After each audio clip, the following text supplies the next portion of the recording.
Hello students, knowledge hub पे आपका स्वागत है। मैं मधुर शर्मा आपको कंपाउंड इंटरेस्ट का लेक्चर नंबर 2 स्टार्ट करने जा रहा हूँ। जो लेक्चर नंबर 1 में हमने पढ़ाया था उससे आगे का आज कंटिन्यू करेंगे।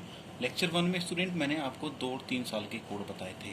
2 साल का कोड मैंने बताया था, 2 साल का कोड होता है 2, 1 और 3 साल का कोड बताया था हमने स्टूडेंट आपको 3, 3, 1 एंड 4 साल का कोड बच्चों मैंने बताया था 4, 6, 4, 1 और 5 साल का कोड बच्चों मैंने बताया था आपको 5, 10, 10, 5 और 1।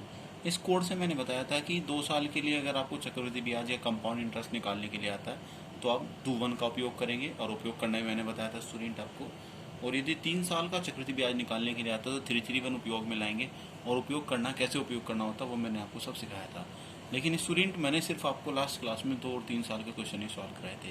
अब हम एक 4 साल के क्वेश्चन का एग्जाम्पल लेके सॉल्व करते हैं। हम एक एग्जाम्पल एज्यूम कर लेते हैं, प्रिंसिपल एज्यूम करते हैं स्टूडेंट। हम 4096 रुपये हमें प्रिंसिपल दिया गया है बच्चों और रेट ऑफ इंटरेस्ट हमें स्टूडेंट 25% दिया गया है और T4 टाइम हमें 4 ईयर दिया गया है स्टूडेंट।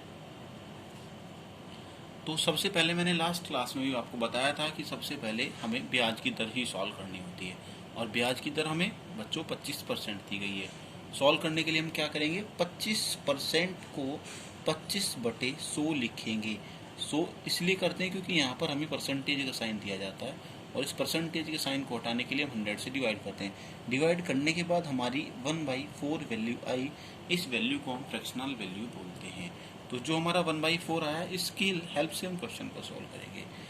अब हम देखते हैं स्टूडेंट हमें क्वेश्चन में कितना समय दिया गया है, 4 साल और प्रिंसिपल 4096।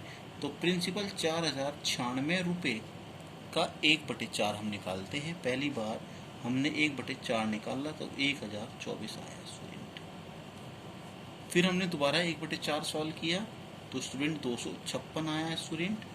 फिर हमने दोबारा सॉल्व किया स्टूडेंट 1/4 तो 64 आया स्टूडेंट। फिर हमने इसका एक बार और 1/4 किया तो 16 आया स्टूडेंट। ये प्रोसेस हमने 4 बार इसलिए रिपीट किया क्योंकि हमें क्वेश्चन में टाइम 4 साल दिया था। लास्ट क्लास में मैंने बताया था यदि क्वेश्चन में टाइम 3 साल दिया जाए तो प्रोसेस को 3 बार रिपीट करेंगे, 4 साल दिया जाए तो 4 बार रिपीट करेंगे। तो क्वेश्चन में हमें समय 4 साल दिया गया इसलिए हमने 1/4 एक बार निकाला, फिर दोबारा 1/4 किया, फिर तीसरी बार 1/4 किया, फिर 1/4 किया। सपोज क्वेश्चन में हमें समय 5 साल दिया जाता है स्टूडेंट तो हम फिर 1/4 और कर देते, लेकिन यहाँ पर हम यहीं तक ही रुकेंगे क्योंकि समय 4 साल है। अब मैंने बताया स्टूडेंट अभी आपको लिखा है कि 4 साल का कोड 4641 होता है। तो सॉल्व करते हैं, जो पहली वैल्यू है इसको हम 4 से मल्टीप्लाई करते हैं, जो सेकंड वैल्यू है इसको 6 से मल्टीप्लाई करते हैं, थर्ड को 4 से और लास्ट में 1 मल्टीप्लाई करते हैं। सॉल्व करने के बाद हमने मल्टीप्लाई किया तो ये हमारा 4096 रुपीज़ आया। ये स्टूडेंट हमारा 1536 रुपये आया। ये स्टूडेंट हमारा 256 रुपये आया और ये 16 आया। करने के बाद हम इनको ऐड करते हैं स्टूडेंट, तो ऐड करने के बाद हमारी वैल्यू आती है 5904 रुपीज़। तो ऐड करने के बाद जो 5904 रुपीज़ आया ये हमारा कंपाउंड इंटरेस्ट होता है या चक्रवृद्धि ब्याज होता है। तो कंपाउंड इंटरेस्ट की बात करें तो 5904 रुपीज़ होता है। अब स्टूडेंट इसी ट्रिक से हम दूसरा क्वेश्चन भी सॉल्व कर सकते हैं। कभी यदि हमें सिंपल इंटरेस्ट भी निकालने के लिए आने लगे तो सिंपल इंटरेस्ट भी आप इसी ट्रिक से, सिंपल इंटरेस्ट या साधारण ब्याज हिंदी में बोलते हैं, इसी ट्रिक से निकाल सकते हैं। यदि बात करने लगे सिंपल इंटरेस्ट क्या है तो जो फर्स्ट वाली वैल्यू होती है, मैं निशान लगा देता हूँ स्टूडेंट, ये वाली वैल्यू हमेशा साधारण ब्याज होती है। तो 4096 रुपये। बहुत सी बार स्टूडेंट एग्जाम में क्वेश्चन पूछा जाता है कि चक्रवृद्धि ब्याज और साधारण ब्याज का अंतर बताइए। तो चक्रवृद्धि ब्याज और साधारण ब्याज का अंतर सिंपल है, दोनों को माइनस करके निकाल लें या फर्स्ट वाली वैल्यू को छोड़ के ये जो वैल्यू बचती है 3 वैल्यू इनको आप ऐड कर दें तो ये हमारा डिफरेंस होता है। तो आप डिफरेंस निकाल सकते हैं स्टूडेंट सॉल्व करके, CI minus SI is equals to, solve कर सकते हैं 5904 माइनस 4096, आंसर आ जाएगा। लास्ट में स्टूडेंट कभी कभी एग्जाम में वो अमाउंट भी निकलवा लेता है, अमाउंट बोल सकते हैं या स्टूडेंट हिंदी में मिश्र धन बोला जाता है। तो अमाउंट सिंपल होता है, amount is equals to principal plus interest होता है। यहाँ मेरी बात बहुत ध्यान से समझना, अमाउंट प्रिंसिपल प्लस इंटरेस्ट होता है। अब डिपेंड करता है स्टूडेंट कि हमें एग्जाम में क्वेश्चन सिंपल इंटरेस्ट का दिया गया है या कंपाउंड इंटरेस्ट का दिया गया है। यदि हमें क्वेश्चन कंपाउंड इंटरेस्ट का दिया गया है तो प्रिंसिपल 4096 में हम 5904 ऐड कर देंगे तो हमारा आंसर आ जाएगा। सपोज हमें क्वेश्चन सिंपल इंटरेस्ट में मिल जाए सेम, तो हम क्या करेंगे, अमाउंट निकालते वक्त प्रिंसिपल 4096 में स्टूडेंट हम 4096 ऐड कर देंगे तो हमारा ये अमाउंट हो जाएगा। लेकिन यहाँ पर हम 5904 ही ऐड करेंगे क्योंकि हमारा क्वेश्चन कंपाउंड इंटरेस्ट का है। तो स्टूडेंट इससे आगे कई बार क्वेश्चन की कंडीशन भी बदलती रहती है।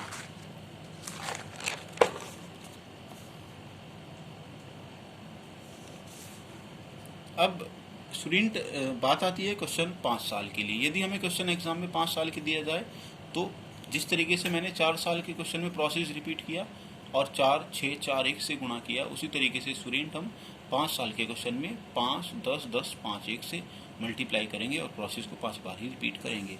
अब एक क्वेश्चन और लेता हूँ मैं, उसकी कंडीशन कुछ बदली हुई होंगी, एग्जाम के हिसाब से क्वेश्चन बदलते रहते हैं।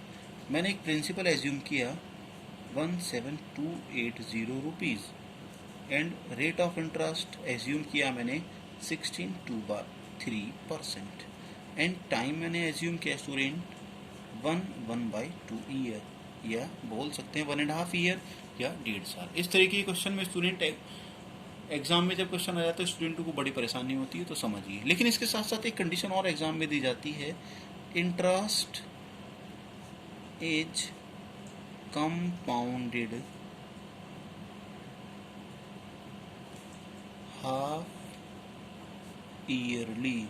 हिंदी वाले स्टूडेंट लिख सकते हैं इसको कि ब्याज अर्धवार्षिक रूप से संयोजित होता है।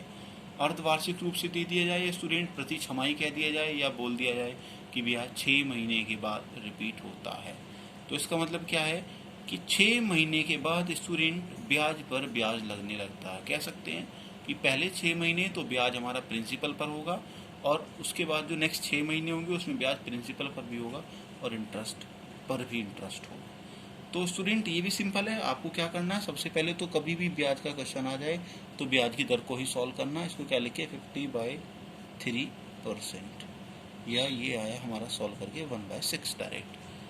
तो जब कभी भी अर्धवार्षिक वाली कंडीशन आपको स्टूडेंट एग्जाम में दी जाए तो क्या करेंगे आप, एक लाइन याद रखनी है कि ब्याज की दर को तो आधा कर देंगे। अब आधा करने के लिए यदि किसी वैल्यू को हम आधा करते हैं तो 1/2 से गुणा करते हैं, तो ये हमारा हो गया 1/12 और समय को दुगना कर देंगे। दुगना करने के लिए हमने 2 से मल्टीप्लाई किया, तो ये 1.5 साल से को 2 से गुणा किया तो 3 साल हो गया। तो सिंपल स्टूडेंट याद रख सकते हैं कि जब कभी भी अर्धवार्षिक वाली कंडीशन आए तो ब्याज की दर को आधा करके समय को 2 गुना कर दें। बाकी क्वेश्चन में कुछ भी चेंज नहीं होता, डायरेक्ट ऐसे ही क्वेश्चन होता है। तो सॉल्व करते हैं कि 17,280 रुपये का 1/12 करते हैं स्टूडेंट, यह 1440 रुपीज़। दोबारा फिर स्टूडेंट 1/12 किया क्योंकि अब हमारा क्वेश्चन ये 3 साल के लिए बन चुका है, 120 आया ये। फिर स्टूडेंट हमने 1/12 किया तो ये 10 आया स्टूडेंट, और 3 ईयर का कोड अभी मैंने लास्ट पेज पे आपको समझाया था 331 होता है। ये हमारा है 4320 रुपीज़, 360 रुपीज़ एंड 10 रुपीज़। इनको सबको ऐड किया तो 4690 रुपीज़ हमारा कंपाउंड इंटरेस्ट आया। तो सिंपल स्टूडेंट हम अर्धवार्षिक के केस में भी एक लाइन याद रख सकते हैं कि ब्याज की दर को आधा करके समय को दुगना करके और सेम आंसर होता है। अब बात करने लगे सिंपल इंटरेस्ट की, तो वही 4320 फर्स्ट वाली वैल्यू हमेशा सिंपल इंटरेस्ट होती है, तो हमारा सेकंड आंसर है 4690। अब स्टूडेंट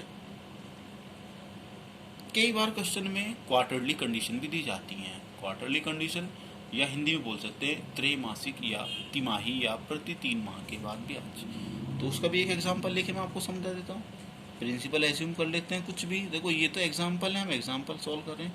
4096 रुपीज़ हमने एग्जांपल लिया, रेट ऑफ इंटरेस्ट हमने 25% एज्यूम कर लिया स्टूडेंट, एंड टाइम हमने T4 टाइम 9 मंथ ले लिया।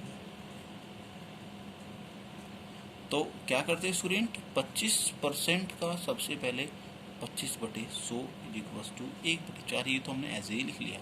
लेकिन इसमें कंडीशन मैंने लिख दी कि इंटरेस्ट इज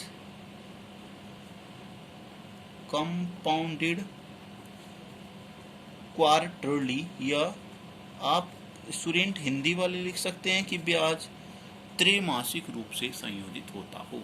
तो जब कभी भी ब्याज त्रैमासिक रूप से संयोजित होता होगा तो आपको दो ही बात याद रखनी है। जिस तरीके से अर्धवार्षिक वाली कंडीशन दी गई थी कि ब्याज की दर को आधा करके समय को दुगना करवाया था, उसी तरीके से अब यहाँ पर हम त्रैमासिक वाली केस में ब्याज की दर को 1/4 करके 1/16 बना लेते हैं और समय को 4 से मल्टीप्लाई करके 36 मंथ बना लेते हैं। तो क्या याद रखना है स्टूडेंट त्रैमासिक के केस में कि ब्याज की दर का 1/4 करके समय को 4 से गुणा करेंगे। अब हमने समय को 4 से गुणा किया तो ये हमारा कितना बन गया स्टूडेंट 3 ईयर। तो क्वेश्चन 3 ईयर के लिए बन गए। अब सॉल्व करते हैं स्टूडेंट। 4096 रुपीज़ का 1/16 हमने किया स्टूडेंट, तो हमारा 256 आया स्टूडेंट।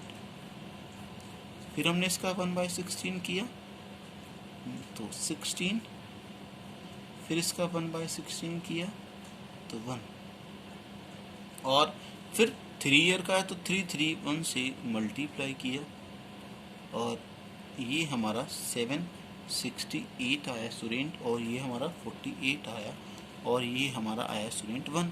इसको हमने ऐड किया तो 8117 हमारा कंपाउंड इंटरेस्ट आ गया। तो याद रखना स्टूडेंट, जहाँ कहीं भी अर्धवार्षिक का या हाफ ईयरली का केस हो तो ब्याज की दर को आधा करके समय को दुगना करते हैं और क्वेश्चन को सेम पहले जैसा सॉल्व करते हैं।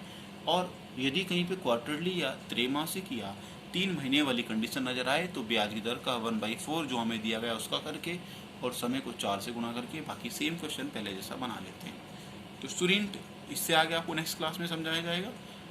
Thank you.